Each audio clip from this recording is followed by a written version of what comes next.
What's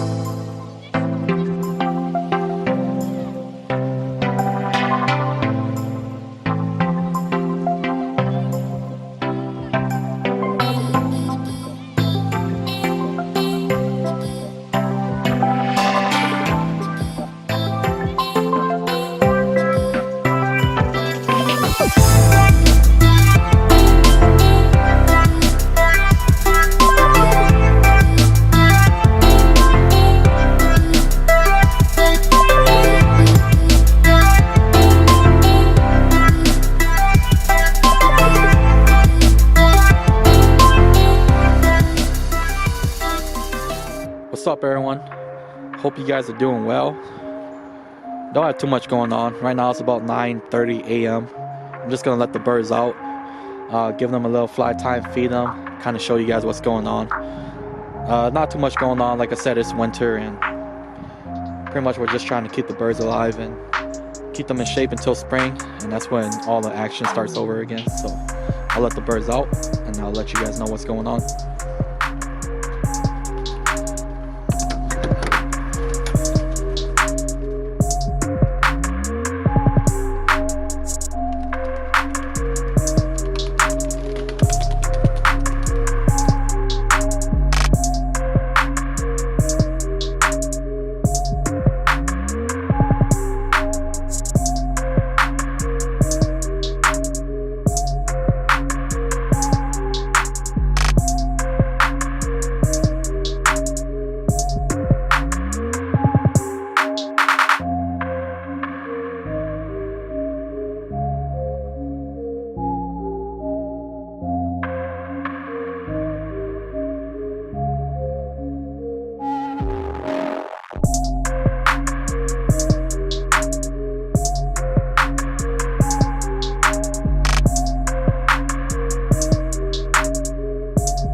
So right now I am in the process of homing the Danny Courtney birds. Seems to be going pretty well. The birds haven't flown off, and I had a few birds hit the air that have come back down, so that's a good sign. So I think they're probably going to stick around. I probably don't have to worry about them taking off anywhere. I did end up plucking some of my double J birds just because I kind of want them to be home, just in case one day they get out. At least they'll know how to come back. I'm not sure if they'll perform or not because they were breeders beforehand, and I know a lot of people say you're not supposed to let breeders out, but I got these breeders for fairly cheap, so I'm not too worried about it. And if I do ever need a replacement or replacement birds for the double J stuff, I could easily go get some. So I'm not too worried about that. All my really good breeders, or I only have 2 really good breeders and 1 extra cock that should be a good breeder, and those are locked up. I'm not going to let those guys out just because I feel like they'll be irreplaceable if they do ever get out.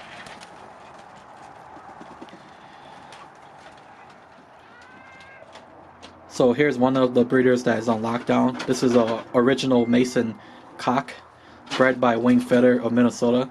This is the same stuff that qualified him 3 times in the World Cup top 10. So I'm trying to find a female for him right now. I'm having a hard time, but I'm not too worried this year just because my loft is kind of full, so I don't want to put too many birds in here. So he's going to stay single until spring. Then I got the Higgins pair. I actually found out that it is a Higgins / Reed cross, and that's probably the reason why they don't really look like legit Higgins, which I'm fine with that because I was told they perform pretty well and they are actually really good parents. And I'll show you guys the double J bird that they've been fostering for the past 10-11 days. Let me see if I can get this cock off.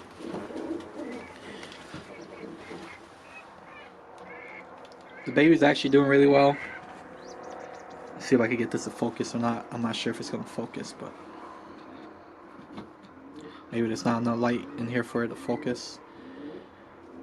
Let's see here. Anyway, the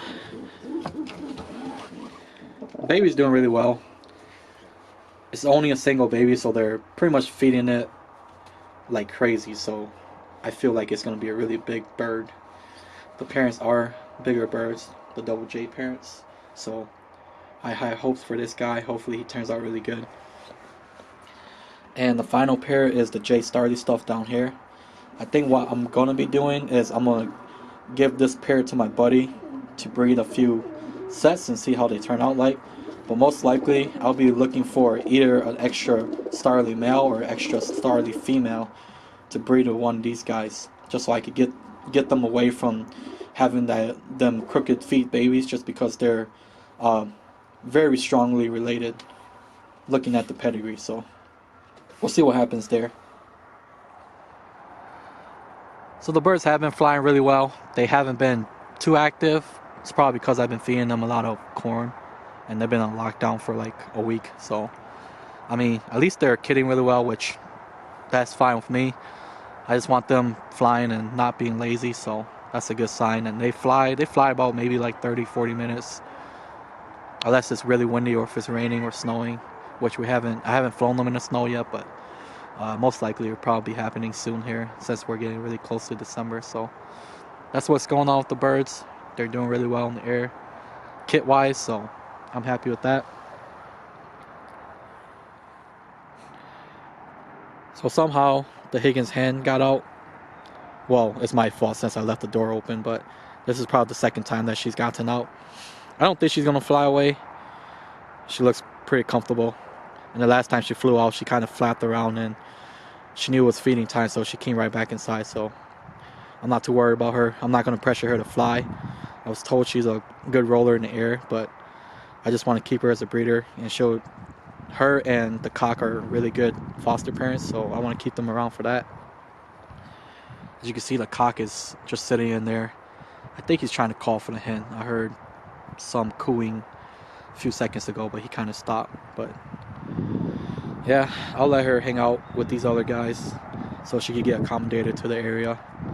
Like I said, I know it's not ideal to let breeders out, but it's always a good idea to have them get familiar with your area just in case something does happen and they do end up flying away. So we'll leave it as that for now. So right now I'm just waiting for all the flyers to come back down, and once they come back down I'm gonna feed them and close up the coop and they'll be done for the day. This is pretty much the process that I've been following every weekend, just because I can't fly the birds when I get home. The sun's down, so I just come home, I feed them, close them up. Same thing every day until it's the weekend. And unless the weather is really nice, I'll let them out. Yesterday was a little windy, but they did fine. Today is slightly windy, but much more calm than yesterday, so they're flying pretty good. So that's pretty much what's going on for now until spring comes around, and that's when I'll start breeding and flying the birds really hard again. Thanks for watching, everyone. Give me a thumbs up if you like my stuff. If you ain't subscribed, go ahead and click that subscribe button. Thanks for watching, and I'll check you guys out next time.